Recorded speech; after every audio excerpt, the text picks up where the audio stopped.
What's more important, your kid's safety or society existing? Those are the topics we're going to be tackling today on the High Tech Podcast.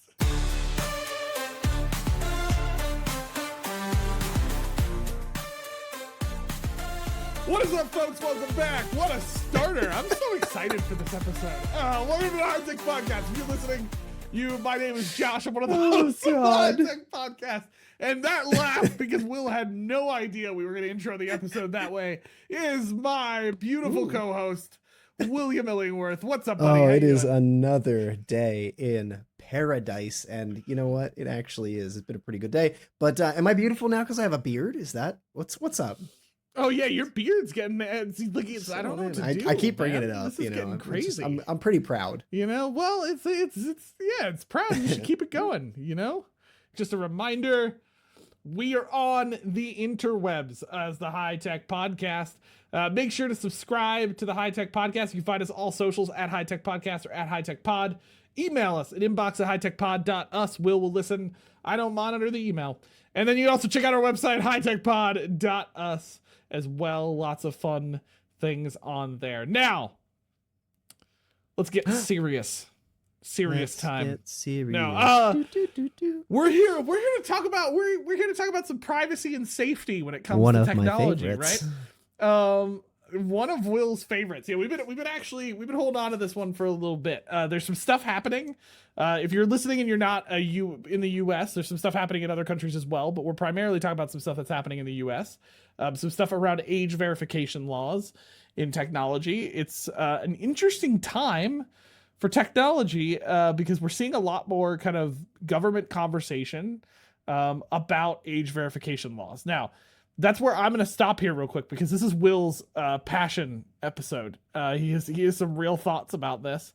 So I'm going to let him brief us here real quick. So Will, what is happening, right? So when I say real quick, age verification laws, what we're talking about are laws about verifying your age in apps and technology, right? Like this is, it's not verifying other pieces. It's about like, you need to verify you're this certain age to use this tool or whatever, right? This is not necessarily something new, but there's a development to how this is being leveraged and to the extent that these laws are being put in place. So Will, break it down for us, good sir. Friend, family, country person, follow me down a rabbit hole. Country person. It's the year of our Lord, 2018, maybe 19. 19 sounds right. Oh, wow. And okay. I'm at a conference for the platform Hypothesis. It is the annotation platform. Oh, I forgot you went to that. Oh, I missed that tool. That was a cute time when it was a thing. At said conference, someone gave a keynote about this technology they were working on and they wanted to see develop, in which every person would have a singular digital identity that was specifically isolated, insular from the internet, from everything. So in this digital identity would be your social security number, your name, your whatever, your digital virtual representation. But when you go to the internet to log into a website, it wouldn't get your personal information. It would just register against your digital identity, right? So this idea that they were suggesting was actually to protect your personal information so you never had to put your social security number or anything like that out onto the internet. Sounds beautiful. Yeah. And that conversation... It does. Then I'm very curious how it verifies it's you. That conversation was probably the nexus for me about everything happening in this episode. I care very much about my personal information and about my digital identity. What? Yeah, never... That doesn't come across at all in the way we've you never talked about this on the podcast before. Yeah, you never talk about it, really. We've many never episodes? Talked about you wanting to protect You're not asking Notion, ever. How many times has Will talked about this? No, actually I wasn't. I was just opening up my notes to make sure I had something on my notes that I wanted. But it's a lot, in case you're curious. We've been talking about it a lot. Will is really passionate about what that sets up, though, is and why they were talking about it in 2019 is they expected the internet, and the internet has gotten more and more policed since its inception. When it started, I recently rewatched the movie Hackers from the year 1995, and how they represent the internet in 1995, which is pretty factual, but it's hilarious, absolutely belly laughing how far we've come since 1995 with how the internet works and what's possible. They're hacking things by using payphones. Like, that's just payphones. Anyways. Yeah. The point that I'm leading up to, and to bring you into this, is our personal identity on the internet is jeopardized every time we use it. And every time we give our social security number to something, we put our phone number on something, we put our license on you're sending this data through the web. And there's so many ways that it can be intercepted. Your identity can be leaked, et cetera, et cetera. So when we start to see these laws pop up, that's the point of this episode, that we're looking at a world where there'll be age verification to use the internet. Right now, it's starting with social media. The whole main push at the moment is to protect youth, which, please hear me now and hear me adamantly on this. I believe in protecting our youth. I think this is something we need to address as a United States American society, but even as a global society. Protecting the youth, giving them the chance to grow, to develop without the influence of dopamine cycles and addiction issues and anxiety, depression. Very, very important. However, the technology that they're working on here is not new. During COVID, the suggestion of digital vaccine cards. In other countries, there are digital IDs. I think the European Union, I could be wrong on this, so I'm going to fact check myself in a moment. But, there's places that have digital IDs. Like, we still get a physical printed license in the US. You're looking at a world where we move away from those physical realities, and your digital identity gets immediately associated with a true digital social security number. A unique digital ID for your person. And what I do not like about that is that the value of the internet as a free speech tool, and the value of the internet as like an opportunity for being truthful, being honest, allows for the good and the bad of anonymity. Being anonymous has bad things, but being anonymous also has good things. And if you get into this age verification laws and the technology it's proposing and would then enforce on all technologies, would allow for the death of anonymity, which I'm not personally a fan of, but beyond that, you would be immediately, directly, always tied to everything coming out of this device. As long as you're on the internet, as long as you're using an app, you would be verified. So there are apps that are already using technology like this. I've heard from some friends and stuff, like dating apps are pretty popular for verifying people's facial identity. So if you put up your profile pictures and you're making your Tinder or whatever, you are then checked. I don't know if this one does, or I don't know, but like it does a little thing where it checks your face. It makes you hold your camera and live check your face to verify it against the photos you put up for your profile. That kind of technology is what's being suggested for age verification laws, and maybe even more going forwards into protecting the youth. So if you have to age verify, you might have to show your face, and it's going to take imagery of you to determine your general age. But some of them you just have to upload your license. Like for adult things, I don't know, like maybe the Distiller app or Untapped, you have to be 21 plus to use them because it's 21 to drink or something. Like, you have to like prove that you're 21 to use certain things.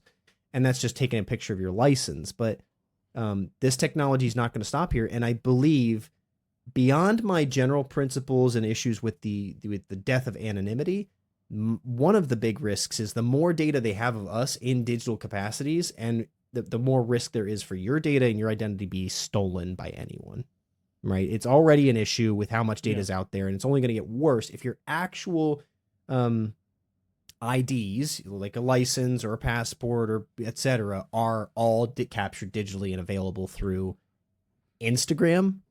You know what I mean? You're saying Instagram is going to have my license or my passport or my something to make sure that I'm over the age of 13 or over the age of 18 or however these laws continue to develop. So yeah.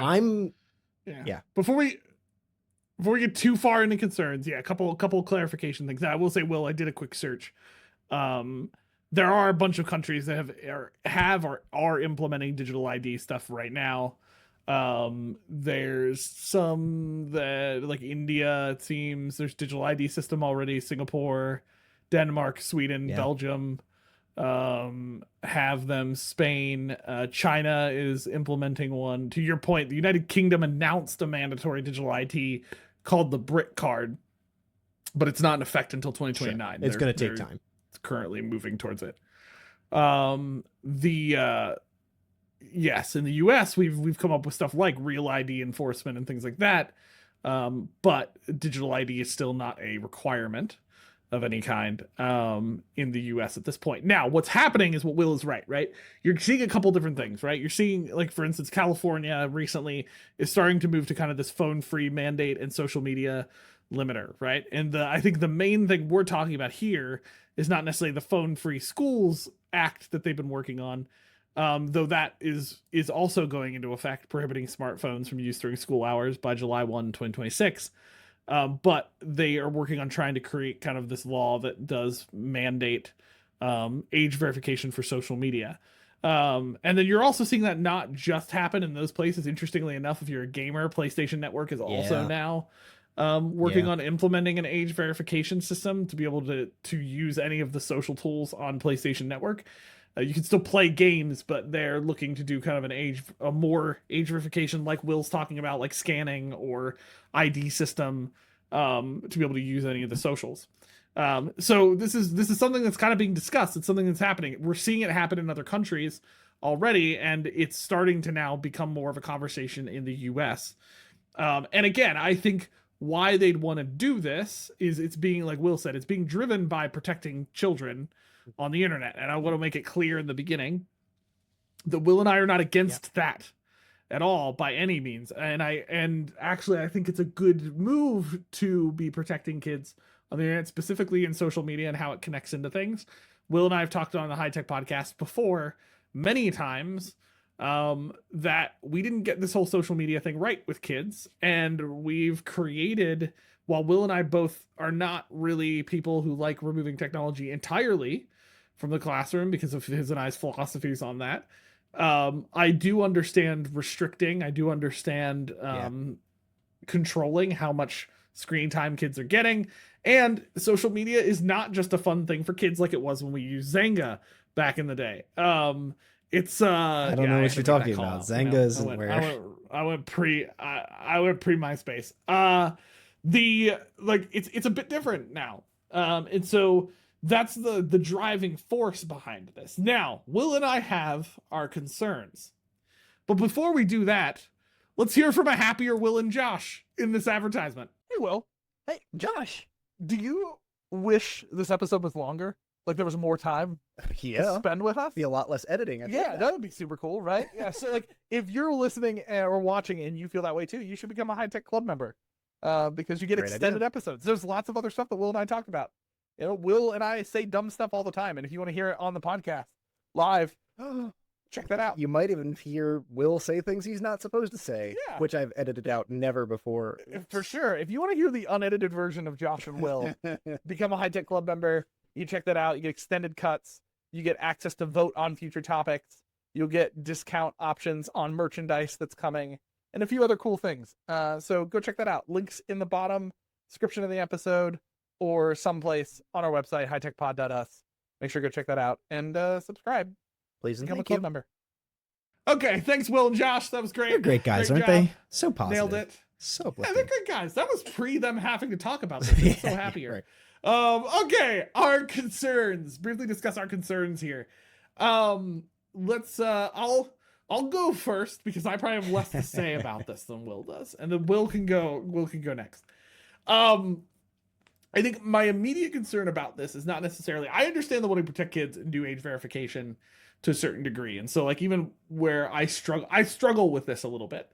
Because I don't have necessarily a solid alternative answer right now to what to do. And so for that reason, I see the need to protect kids specifically on the social media element more.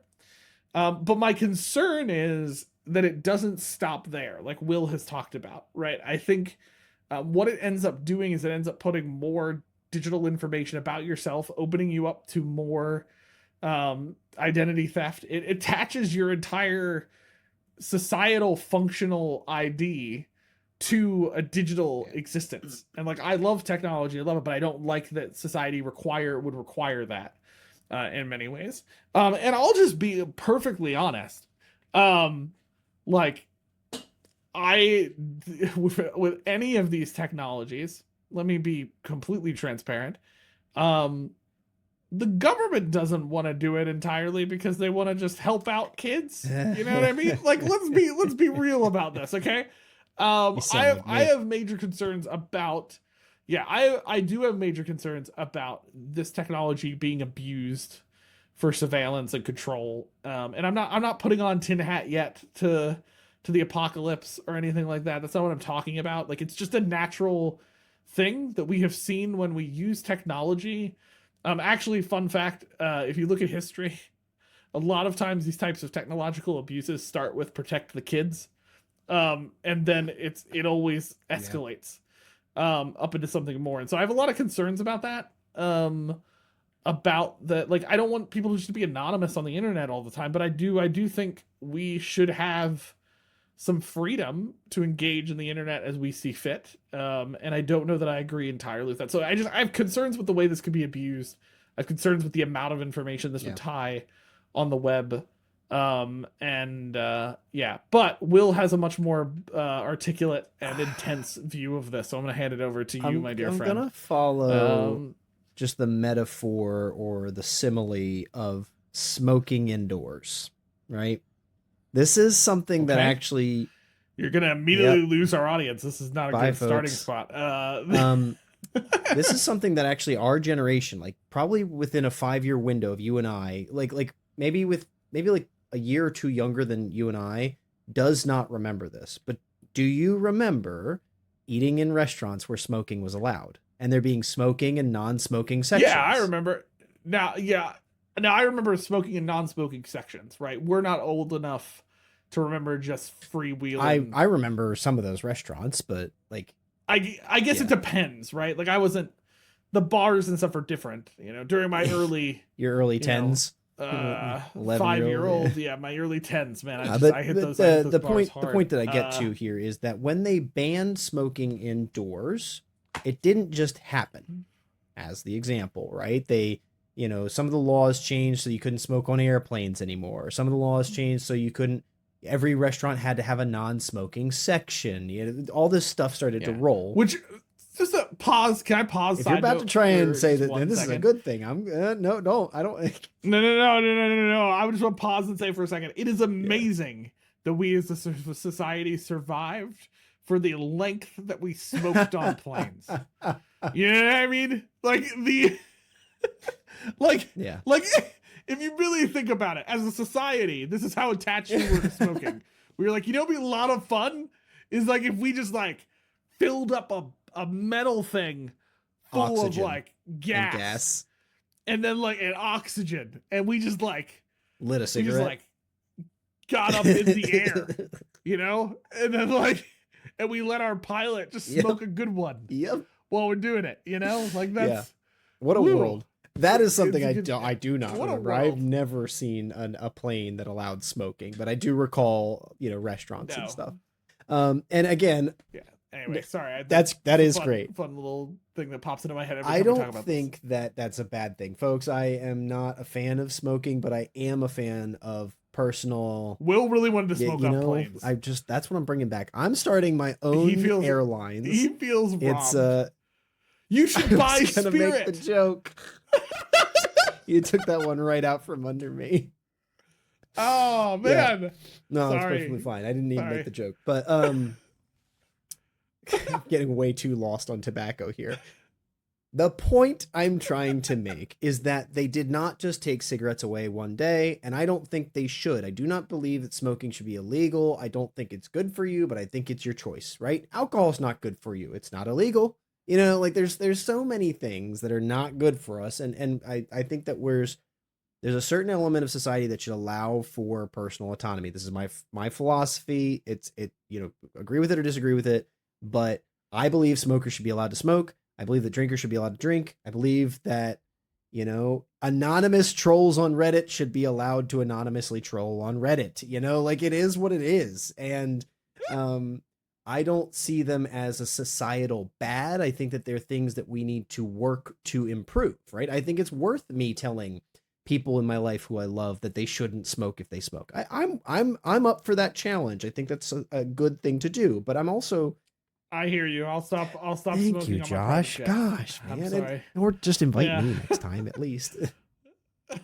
But this is, to me, unfortunately, a parallel with the age verification. We're doing it for the right reason, to protect kids, but it's not going to actually protect kids. It's going to stop this issue, maybe, if the kids don't figure out how to game it, right? So it depends on how they do the verification. If the verification is just the face, and they have to take a video of themselves, and that looks at you, and then, it triangulates that you're actually a certain age, and it's going to use AI to do facial recognition. We all know that. But or if they got to get an ID, I mean, these kids are going to figure it out. They're going to steal their dad's ID. They're going to have somebody else do it for them.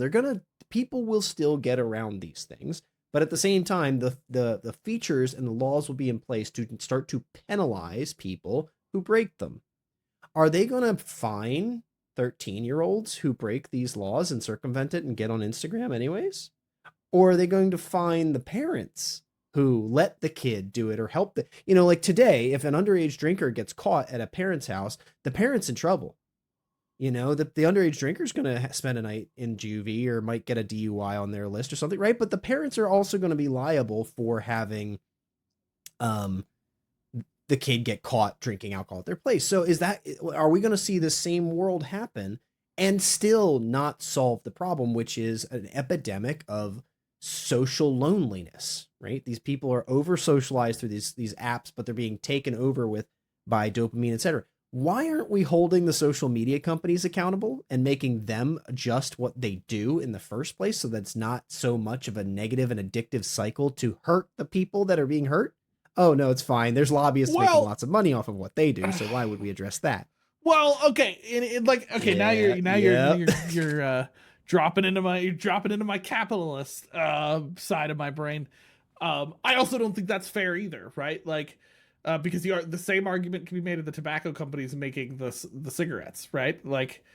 Why aren't we as a system making them make healthier cigarettes? Which I don't know what healthier cigarettes are. It's just, I guess, paper that you honestly light on fire. Healthier cigarettes would be going back to what cigarettes used to be without all the formaldehyde and junk. Yeah, in them. I don't know, man. I struggle with this because this is starting to branch into political stuff for the HiTech. This is the closest political stuff the HiTech podcast has gotten to, because I struggle with this to a certain extent, because okay, what do? We regulate the social media companies to tell them to stop doing these things. But literally the whole point of their app is to get people using it. The stuff that we're complaining about, the app it's literally the whole point of the app is designed Facebook to bring before people it was good in. At this, though, we all got on there to poke each other, send messages. Yeah, but then advertising got involved. They started making money. Yes, and advertising got involved and they started making money. I agree, but at a certain point, what are we? Because this is the same alternate argument I'm struggling with the age verification thing, because I understand it and I get it, but at the other end of things, at what point are we parenting kids for parents? At what I'm not point a parent. is I wasn't the government? Say it. I'm glad you said it. At what point is the government overstepping in this, right? And I don't know. It's difficult because I understand some of the arguments, right? For instance, this isn't coming up in this argument, but kid using GPT that committed suicide, right? There's some real things where regulations would help, and I do think social media and these companies could be more regulated on how we engage with things. But at what point? I don't know. It's an American thing, man, where we talk about throwing away freedom for safety, right? Was that Franklin who said has that quote? I don't know. About feel free to pull it up. And the point that I would kind of settle on with what I was ranting about a bit, to try and make this sensible and not just a rant. The technology exists to do what they're doing. The laws are coming into play to do what they're doing. I do not agree with them. I wish they were not enforced. But my greatest concern, and why I hope we may vote and or be cognizant of the issue moving forwards, is that I do not believe they'll stop where they're at. That's my biggest concern. I think the age verification stuff is not going to be just to save 13-year-olds. It will start to be applied to older folks and be applied across the internet, because they're going to have to. If they're going to check a 13-year-old, they have to check the 20-year-old too. You know, there's no way you're going to start to use these apps that you've loved and not be subject to this level of surveillance, which I think is unjustified for a society. It's justified to save children's lives. Absolutely. I wish there was more we could do to help in this situation without penalizing everyone to save the teens. We do need to do it. I wish we had a third option here we could pursue. Did you find it? I did. Apparently, Claude's telling me this quote's often misused, and it actually means the opposite of what I thought it meant. But I'm still going to argue it because I think there's this idea. It's a quote that's often misused, is that those who give up essential liberty to purchase little temporary safety deserve neither liberty nor safety. Now, apparently, he's referring to this in more collective action for liberty, and so it's actually kind of meaning the opposite of what a lot of people often mean for against government authority. But either way, I still believe in what I thought it meant, which is this reality of how much do we give up of our own liberties for safety in these scenarios, right? And I want to make it clear, like, I am very mixed on this scenario, because I understand the desire to want to create these secure systems. I understand a desire to try to bring control to how kids are using social media. I understand all of those things. But here's the thing I hate to tell everyone listening. You ban this thing, they'll find another thing that will make it, you know what I mean? Like, this isn't going to just fix the problem. And I have a lot of like theological faith reasons to believe that. Like, I believe that like the problem goes deeper than what's happening with social media. It's not here, it's here. Yeah, it's here, right? And so like, okay, we could create these age verification things, but I think this is a slippery slope towards something that we are going to start to lose some liberty on the internet. And we're going to start to see our identity be tied to something digitally that we're not necessarily comfortable with. And I think history speaks to people's and powers' ability to abuse those things for different reasons. And so, yeah, I think those are my concerns on that area and why I see that issue. Folks, this has been a wonderful episode, frankly, for us to not only flex and think this through. Very uplifting. It's a challenge to deal with some of these subjects, but we need to talk about them. And I think it's worth us doing this, right? Yes. I'd agree. If you're not having these conversations with your friends, if you're not thinking about these laws, please do consider it. Please go out there and read up on it and process what it means to give this privilege of choice away to someone else, but the choice will still remain. Then you just won't use these tools, right? I've heard there's a whole big thing about people like freaking out on Reddit. Like, if they put age verification on Reddit, I'm leaving. Yeah, I'll probably leave Reddit if that feels like the antithesis of Reddit. You know, I'm sorry, age verification on Reddit. I'm there's gonna be a mass exodus back to 4chan. What a world. Until then, folks. Yeah, next thing you're gonna tell me is Amazon's gonna start giving away things for free. God. Don't get me started. That's a thing. Sorry. Continue towards the end. I'm all right, folks. This is a wrap. We have to wrap on this episode of the HiTech Podcast, but we do hope you come back for next week for more. Make sure to check out the HiTech Club so you can get all of the content if you're not already there. Thank you for those of us that have joined us. Until then, we'll continue empowering minds. Embracing tech, unless it'll track us. Oh, God. Cheers. Cheers. Buckle up, let's ride.